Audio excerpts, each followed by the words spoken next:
Greta, welcome, and thank you for being here on the extension of the CoachUp podcast. I'm Kanisha Hart. I'm very excited as the host to have you join me today because we are going to talk about really interesting and appropriate for the times um, coaching that you do around a topic that a lot of people are familiar with, which is diversity, inclusion, equity, leadership around that, all of that. So, Greta, can you introduce yourself and tell people who you are and what you do? Absolutely. And thank you so much for the opportunity to be here today. I'm really excited for our conversation. Um, so, I uh, I am a coach, a consultant, and a facilitator. My work focuses on really, it really is a lot of leadership development to help folks build a foundation, whether that's coaches, other DEI folks, whether that's leaders and organizations being asked to do diversity, equity, and inclusion work, um, from a perspective that helps them both hold up a mirror to better understand their own lens for looking at the world, which is something we don't often get a chance to do. Um, and the other part of that is really building found some of the foundational skills and knowledge that are going to help them to better both see, acknowledge, and negotiate the differences that exist between us as human beings. Because you're in this line of work and it's Mm-hmm. so apropos over the last 3 years, everything that we've had going on, definitely in the United States, and I think it's stretched across the world. Yeah. My first question for you, Greta, is why did you get into this line of work? What were you seeing that caused you to say, I need to move into the coaching space to help with this area? So, in general, I have always been interested in people, and part of that is in the differences that exist between people. I was an exchange student. I was a foreign exchange student back my senior year of high school. I spent my senior year in Brazil. So I've always been a student of culture. It's always been a kind of a personal fascination. And even though I came from a very homogenous community myself, a very rural homogenous community, so every opportunity I had to learn, even if that was just getting out and visiting and staying with family in different parts of the country. I think a lot of times when people think of culture, they think of people from different countries, right, across borders. And culture is so much more than that. So much more. Uh, yeah, anyway, there's so much more to culture than just the borders we see. So even staying with family in different parts of the country, you get to see, differences within family culture, differences within community culture, the state that you live in, the small town or the city that you live in. So I really got to see a little bit of that earlier. And as we went along, I chose psychology as my route. That's what my undergraduate degree is, again, because super interested in human behavior. But I went the route of industrial organizational psychology. And IO psychology, what that focuses on is really the science and the practical evidence base behind human behavior in the workplace. And that's everything from collective organizational level behavior, whether that's managing organizational change, organizational development, understanding organizational culture, to the very human side of it that examines human behavior so that we can better recruit and hire and train and retain folks in the workplace. So I think you can see where this is going. Those are all really critical components of the organization through which diversity, equity, and inclusion needs to be infused, right? That has to be a part of all of those components of it. Over the last, more than a decade that I was in Akron, Ohio. I'm now back in my home state of Wisconsin, but I was in Ohio for about 20 years. And over the last decade or so that I was there, I spent a lot of time working in community and primarily working in an area where I was also focused on health disparities, health equity, health disparities. So much of the work that I was doing was also training folks on some of the basics around diversity, equity, and inclusion in terms of how they relate to and how those both interpersonal and systemic issues impact health and healthcare over the course of our lifetime. So I had an incredible opportunity to work very deeply with, alongside, led by, sometimes co-leading in some of the more marginalized communities within Akron. And I will tell you, I probably learned as much, if not more, from that time period as I did in any of my years in graduate school. Interesting. I'm curious, what was one thing that you learned? Oh, you know, the ways that we show up, right? The ideas that are considered professionalism or that we're taught as professionalism, for example, is also really dictated by dominant culture. And when you are working in a space where you are not, right, the dominant culture, I had the opportunity, because I had built rapport with people over time and had been working side by side with folks for a long time, to hear from folks where I was bringing that dominant culture with me into spaces where that didn't need to be how we led, and that wasn't going to help us move forward in the work that we were trying to do in terms of health equity. People were willing to call me in, which was really important. Really critical learning experience for which I am forever grateful and always feel the need to pay forward, because that really helped me to grow as a person and continue to grow as a person in my own intercultural development and in my own leadership. What was when you say you brought in the dominant culture, can you give me an example? Yeah. Oh, absolutely. So just kind of the idea, like you have a script, in some, so I also came from corporate. So I worked in corporate before I went back to graduate school, a couple different corporate environments. You have an idea when you walk into a meeting of how that meeting's going to go based on corporate culture and dominant culture in the United States, which is predominantly white culture, of like how that thing is going to go. Well, when you're working in community, you also need to be able to adjust to the norms of that community, right? So it's kind of, in a way you can almost liken it to code switching, right?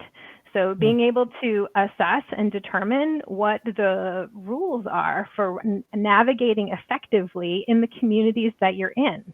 So when I would walk in with these assumptions of this is how this meeting is going to go, and this is, walk in with my my outline and whatever, when you're working in a much more collective environment, some of the tables that I were in were much more collective, and it was much more about talking things through. It wasn't like one person dictated the schedule and you went from there. That was like I said, it was just going in with a very different set of expectations for that. And thankfully, I had co-leaders and colleagues and folks that I had worked with over the years that were willing to say, appreciate that and appreciate your what you bring to the table, and that's not really how we operate here, and here's how we do things a little bit differently. And because I was willing to hear that and learn from that and learn how to navigate those spaces differently, I think that is where so much of the learning came in. Gotcha. Can you explain what code switching is for those who may not know? Absolutely. So code switching is the sense that is it's primarily actually used by folks who are marginalized here in our culture. They have a particular way, if you have a particular way of talking, maybe at home or a family in your own culture, code switching is that capability, that capacity to change the language that you use, the tone that you use, to fit the environment that you're moving into. So a lot of people, talk one way at home and they talk another way in the environment because that's what the environment expects of them. And in a lot of ways, that's where dominant culture comes in, because it kind of sets this idea of what professionalism sounds like, what professionalism looks like. And those are some of the things that I'm really excited to say are also kind of being challenged in a lot of ways in today's society as we become more and more diverse. We're listening, I think, in many spaces to more voices and getting to question who's defining what professionalism looks like, who's defining what professionalism sounds like, And how can we come to an understanding and be willing to look at the different ways that can look, based on where you come from, what your experience is, the communities that you're working in, those kinds of things. I don't know, Devin. Okay, but Greta, so Mhm. as I think about this and I think about what you're saying, I'll jump off with the professionalism. Mhm. And so we would imagine that dominant culture up until this point mostly has set that, which as you mentioned was in America, predominantly Mhm. white culture, predominantly male in the business world. Um, but why is there a necessity for there to be a change? Oh, absolutely, because there's it's been demonstrated over and over again the benefit of bringing different voices to the table, right? The benefit of having a variety of perspectives, a variety of outlooks, a variety of ways of looking at issues, looking at problems, like a variety of ways of addressing the concerns that we have, whether you're doing product development, whether you're doing leadership of diverse groups, whether you're providing services. If you don't have a variety of folks around the table, you might not even be able to actually identify the problem for what it is, right? So it could be as simple as even problem definition to very begin with. If you can't understand it from the lens of the people who are having that issue, how could you possibly begin to solve or address or provide a service or product that is going to help address that? Same thing with leadership. If you are coming at leadership and solely looking through the limited lens that you grew up with, right, and don't have the capacity to understand that those who are working for you may be looking at experiencing the world through a very different lens, you are missing really significant opportunities to connect with them, as well as to benefit from the perspectives and different lived experiences that people bring to the table. So I'm going to play devil's advocate a little bit Mm-hmm. here. I agree with what you're saying as far as understanding the problem. So if Mm-hmm. um, it's a minority group Yep. and not the dominant group that you're trying to address a problem that primarily affects them, it is very difficult to Mm-hmm. understand how they're perceiving things if you don't get the input from them. Yeah. But at the same time, Mm-hmm. when it comes to, I'll stay on the professionalism in the workplace area. Um, when it comes to the shift, because I know in corporate America, and we have gone through very much a loosening of how things should be and what's expected and how people have to dress or even talk or communicate, um, and what's acceptable. How do you balance? How would we balance what is acceptable in the shift versus what maybe then tend to be offensive to Yeah, others? that's a great question. And I think that is the importance of being able um, to come at these conversations with curiosity and with humility so that people can have these conversations together, being able to see the variety of perspectives and from that come to kind of an agreed understanding, right? Because it doesn't mean, people have to, um, it's not about being inappropriate, right? Or whatever together that definition of what inappropriate means, but it is, how long have black women had to, are basically required in order to get ahead, have to straighten their hair, for example, right? And how much has the Crown Act that's passed at various levels, and whether at federal levels, at state levels, at community levels, right, changed that. The simple idea that somebody's natural hair is not acceptable in the workplace or not considered professional is a huge problem that nobody was willing to talk about. And it's something that we're still trying to get past today in a lot of places. So it can be as simple as that. Like it doesn't, and I think it's because of a lack of understanding of what that means, right? That's a lack of understanding of what that requires from people. So, but if you can come into that conversation, maybe you come in with the perspective, well, that's just what looks professional. But if you can come in with some curiosity and some humility and really learn about hair in different communities, for example, then you can learn why that might be an issue and why it's important to be more inclusive in terms of what's considered professional. Hopefully that's an example that resonates with the audience. So, with that being said, as you mentioned, coming in with curiosity, Mhm. you work in the space of coaching and consulting around this area. But why would somebody even think that they need to hold up a mirror, as you said at the beginning?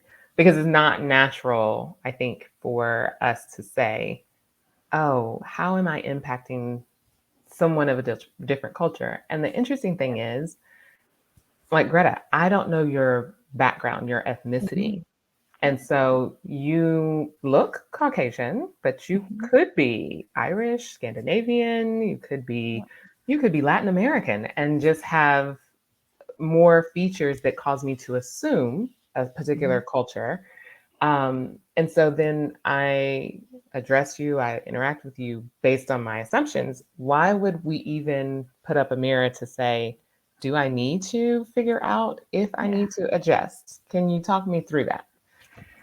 Absolutely. And that is the benefit of some of the work that I do.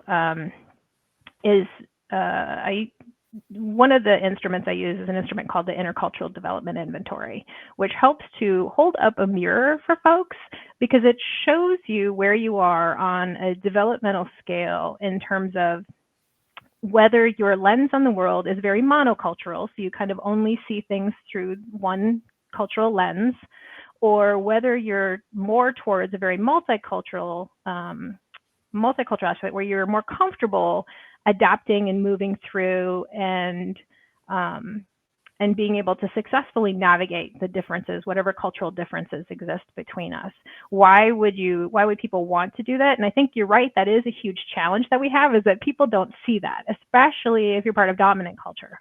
But it does actually include everyone, because when you think of all of the variety of dimensions of diversity, there are always aspects of diversity that are open for us to learn more about. Not only that, but things change over time as well. We're having conversations today that we never had, 20 years ago, even 10 years ago. So there's always opportunities to learn. And why would you want to learn that? Well, first of all, simply because of changing demographics, for example, we know that while we might today consider white culture dominant culture, that actually the global majority is not white. So that's part of the reason. Part of the reason is just to be able to kind of know for sure that you're doing your best to serve those you're leading, to serve those you're coaching, to serve those that you're consulting, which I think is something that most people want to do. We want to do our best in terms of serving. And what we know about people from the research is the majority of people, we tend to connect with people solely on the similarities between us, which is a really important skill. It's a really important skill to be able to do that. And if we're only connecting on those similarities, we're missing huge opportunities and potential challenges in the work between us, because I might be misunderstanding where you're coming from. And if I have a deeper understanding myself of my own lens on the world, right, and how it might differ from yours, that gives me information that's going to help me to better navigate that conversation, better navigate that interaction, so that I can come at it with that greater curiosity and humility. And maybe I'm not gonna, maybe you're not gonna ask me right away what my racial and ethnic background is.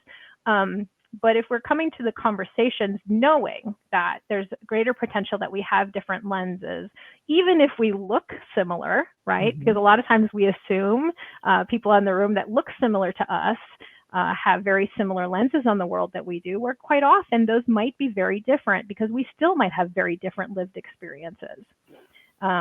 So there's immense benefit to doing it. You're right. It is hard for people to see, especially in a world where we're so pressured and we're wearing so many hats.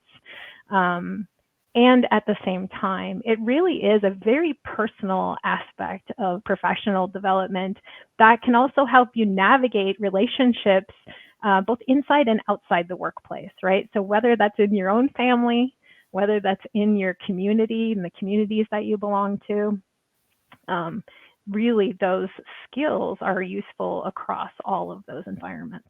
Yeah. The assessment that you talked about that individuals Yeah. can do, did you create that? Oh gosh, no. Oh. So, and with so some of my education included a significant component of psychometrics, so understanding the science behind instrument development. So it's a little bit weird. It feels a little bit weird for me to evangelize about a particular tool or an instrument out there, because I will tell you a lot of them that are very popular out there, I do not feel comfortable with, because there's not great evidence behind them. Mm-hmm. But this one, both from the research that's been done globally that demonstrates its reliability and validity across cultures, across environments, and having seen it in action so many times, really result in conversations that help people open up to see. Like, a lot of people walk in and think that they're going to walk out with a label, like I'm going to label you with an ist or ism or something like that, and that's not what it's about at all. To be able to walk away from those conversations that says, oh, or you know what, that is kind of the way that I navigate through the world. Here are the pieces of it that resonate with me. Here are the things that I think that I could do better, that might help me reach my goals, my personal, my professional goals. Tap into your interests as a human being. Like, where does your curiosity lie innately? And how can we utilize that to help you move forward, both to learn and to develop some of the skills that are going to help you just continue to get better. Gotcha. Okay. So the assessment is something that probably mostly is done as a group, and then there's discussion about what the results are. So maybe ideal for like a team. Actually, it's both. So we can do it one-on-one because the assessment is really short. It's only 15, 20 minutes. You do it online. And then typically we have, as an individual, a 1-hour debrief where we're just going over the results, what they mean, talking about what resonates for you and what doesn't, because just like everything else, things are going to stand out differently. And it's also something that can be done as a team or as a larger group. Okay, so that's helpful, because that would make sense to provide a tool and a resource, because there's science behind it, to then identify, oh, this is how do I see it through a single lens or multi. But for those who do not have, Greta, that assessment, how, if I'm a leader in a company, or even if I'm a team member in a company, how do I approach getting to know, communicating well, working well with my colleagues who may or may not, I do not know, in some cases, be culturally different from me? How do I do that? Absolutely. I think one of the first things, and what's always interesting to people, is that we really start off by talking about you and your lived experience and investigating that, right? I think that surprises people the most is the work we do, whether it's coaching as an individual, as a group, is getting people to think about how your lens on the world was formed, right? So what community, what institutions helped to form your lens on the world, and really investigating that.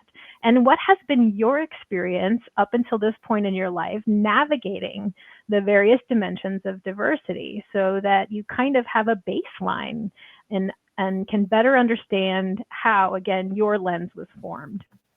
Because that is what's also going to help you understand how other people's lens were formed differently, right? Because their lived experience is very different, whether it had different communities, different families, different aspects of culture that fed into their lens. So right, it kind of starts there. And then it really, then kind of learning about what culture is really important. What culture is and is not. Is a great place to start. Usually we talk about kind of culture general and culture specific learning, that like just about what culture is overall, and then some more specific things you can learn. You don't want to get too, I don't like any of the prescriptive that says, if you are from this culture, this is how people behave, because that's problematic, because none of us are a monolith, whatever community we're part of are a monolith. But it does help you learn at least how to navigate and ask questions that will help to get at, what aspects of that are important to people. And then kind of diving into learning. Maybe you identify a dimension of diversity that's really important to you, that's relevant to you, maybe something in your family, maybe it's somebody on your team, and spending time learning, getting exposure to cultures that are different than your own. And that is some of the work that I also do, is help people kind of along that pathway, because it's great to get the assessment and to get the results, and it actually does come with a plan that you can work through like on your own. Mm-hmm. And most of us, right, we're so busy. A lot of times what happens is people get the results and then it kind of sits on a shelf, right? Just like so much else in our lives. So it really is important to have that longer term support to help ensure that people are getting on track.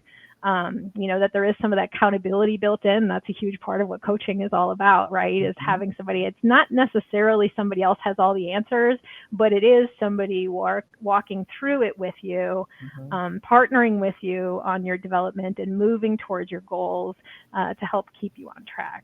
Yeah, no, absolutely. Okay, so as you talk about that, I can definitely see why your support as a coach and as a consultant would be so important, because that long-term accountability, right? Like we hear these kinds of conversations, we take an assessment, we think on it, we apply it for about a week and a half, and then we go back to our habits. And that's not a slight on any of us. It is a habit. And habits are there for a reason. So those things have to be changed, and that takes time. So the value of having someone there to be a reflective mirror and a reminder is really helpful. For those who are listening, who will see this and they're thinking, I hear all you're talking about, Greta. It sounds great. But when I go to my place of work, or whether, again, I'm a leader or a team member, I can be curious, but I'm in an environment where they are just not concerned about equity and inclusion and diversity, or they say they are, but there's no actual action to back it up. Greta, what would you have me to do? How can I influence change? So, and I think that is, right, it does put people in a difficult situation sometimes if they feel like they're the only one. And sometimes it's because other people may be having some of those same feelings and nobody's had a chance to speak about it yet, or felt that, if they feel like there's pressure. So the first thing is that we can always work on our own professional development, because our workplace isn't always necessarily going to be our workplace, right? And that doesn't mean that even if the company isn't moving forward, that there aren't things that are going to help you to achieve your personal and professional goals. So that's a piece of it. The other piece of it is really identifying where the challenges do exist, right? So most people can point out, like, here's where we're having an issue, here's where we're having an issue, and tying it to what are the existing, what's the existing mission and values and goals of that organization, and being able to have those conversations and figuring out where there is an in or where there is an opportunity. Recently I was, absolutely. So recently I've been talking to a global organization that doesn't have a single DEI person on their staff, but they're global. So the contact actually came to me through employee resource groups. So they have employee resource groups, and there's a shift in leadership there, and somebody in leadership heard me talking on a podcast and reached out and said, hey, I've got some questions about this. So we kind of talked it through and talked through what were some of the challenges that we're seeing, and talked about an approach to help specifically address those challenges that will then help us to link the work that we are doing or the work that they want to do to the outcomes that the organization is looking to achieve. Right. So it's all about tying it back and finding that way in. Now, don't get me wrong. Not everybody is at a place where they want or are able to start with those baby steps. But generally, you can find someone who is. And to me, in terms of my role in this work, that's one of the places that I've found that I can help to be effective, is helping people build some of those foundational skills because I do come at it with that DEI lens, also from the lens of working with a variety of different folks who come from, all different backgrounds and all different lived experiences. To help understand how this work fits into the larger context of DEI work, so that we can help define that in. And, I might not be doing explicitly or, specifically anti-racist work, but if I, for example, can help people move up and develop some of the foundational knowledge and skills and that expand their lens and curiosity, then I can help prepare people to do that work next, or whatever liberatory work is next on their agenda to help them achieve their goals as an individual, as an organization, as a team. Okay, so that all makes sense. And thank you for the example, because you can see that there's a pattern. But before I switch to asking a little bit more about your particular business and how you built it, I think my last question on that is, so if somebody's not working with you, Greta, or someone in your space, where does the accountability and the adjustment come from within the organization, or amongst the people when you're putting plans like that in place? And that's what's hugely important. And to be honest, that's in a lot of ways why some of the conversations exist today that are, talking about ways in which DEI is not effective. And I think those are really important conversations, because in some ways, in some places, that accountability hasn't been built in. And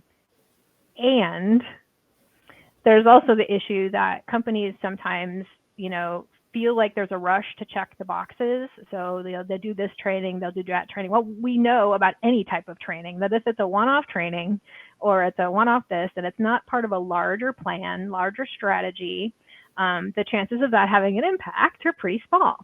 Right. Again, that's kind of human nature. So in terms of the accountability, it's understanding how it fits into the much larger plan. Like I said, so you want to tie it to the overall goals of the organization.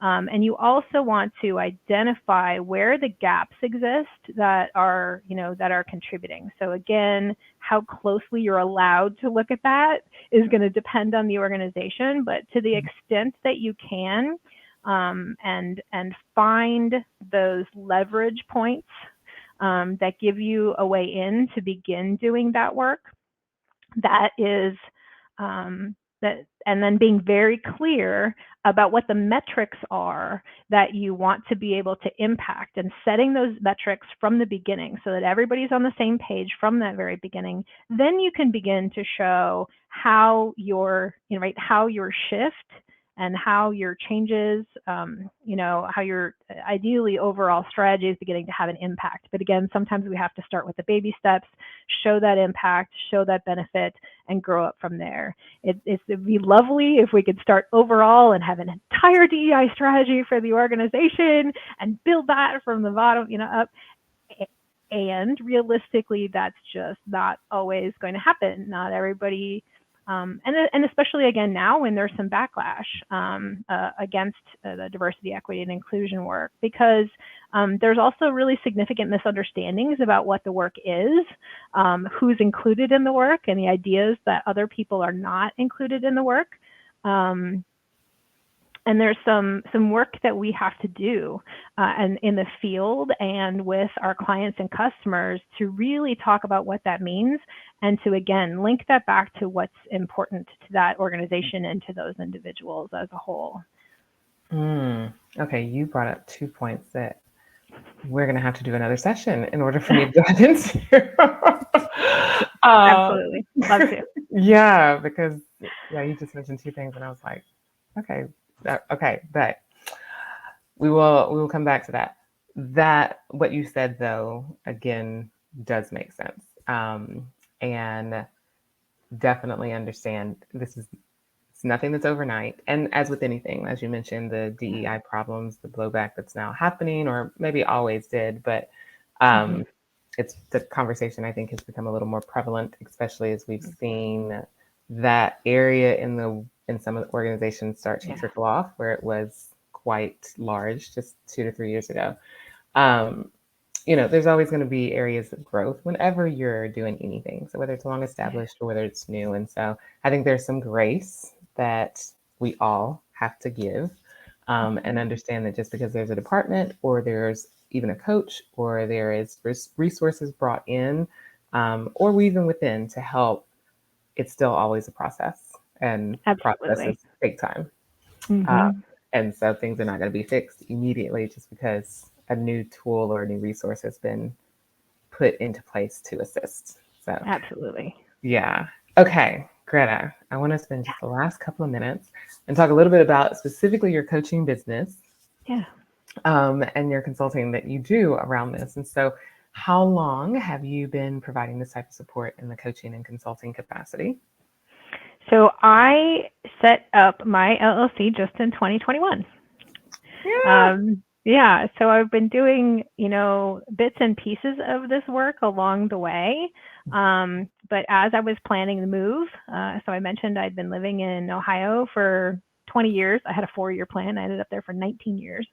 Um, so along with my move home and leaving the job I'd been at for over a decade, that gave me the opportunity to start my own business. And really, I had a fantastic coach that I had been working with over the years that opened up my eyes to the possibility of having my own business. I grew up in a community where a lot of people were small business people, and the statistics in terms of how often businesses fail.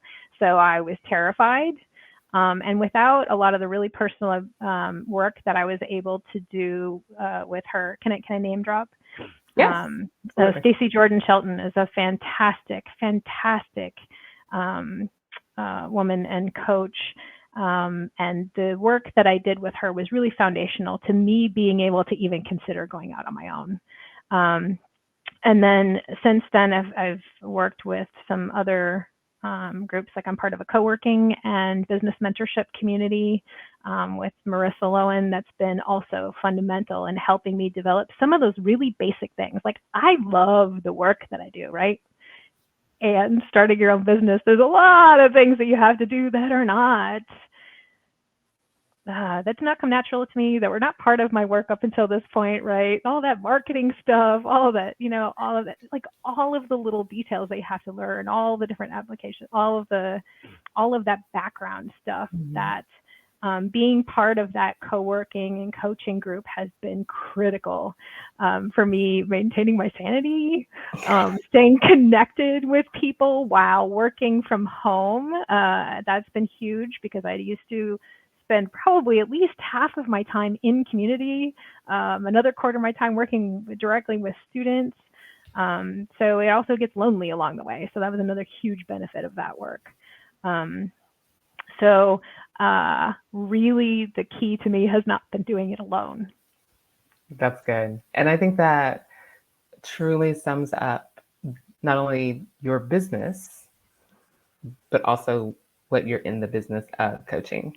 Absolutely. Yeah, we can't do any of it alone. And it is more conducive and productive for all of us to be intentional about how to work best together. So I love that. Absolutely love it. Greta, oh my goodness, our time has gone so quickly. I am going to ask, yes, for you to come back and let's have a second portion. Oh, I would love to. Yes. It's been a great conversation. I love it. Thank you. Oh my goodness, for sure. Before we go, can you please tell people how they can find you, how they can reach out to you, connect with you, and work with you? Oh, absolutely. So I primarily probably spend most of my time on LinkedIn. So just Greta Lax on LinkedIn. My business name, it's super complicated, really hard to remember. Greta Lax LLC, because I'm creative that way. And that's my website is just Greta Lax LLC. You can see the spelling there, GRETALAX LLC. I am also on Facebook and Instagram if people hang out there. But I probably have put the most into building a community on LinkedIn. Perfect. I have thoroughly enjoyed this. I will have so many more questions the next time we talk. But I appreciate you because of the willingness to dive into this work and to help us individuals collectively know that we need to hold up a mirror and even question our own lens so that we can be better equipped to see as much as we can through other people's lenses. It's important work, not just in the corporate world, but just in life. And so Yeah. I'm very excited to now count you amongst part of my CoachUp family to come back and talk more about this because it's an ongoing conversation. So thank you for being in the space. Oh, and thank you so much for the opportunity. And really, it's been such a huge part of my own personal development and professional development. It feels really important to me to be able to pass along what has been invested in me to help me get to this place, right? Excellent. Ms. Greta, until next time. Until next time, thank you so much.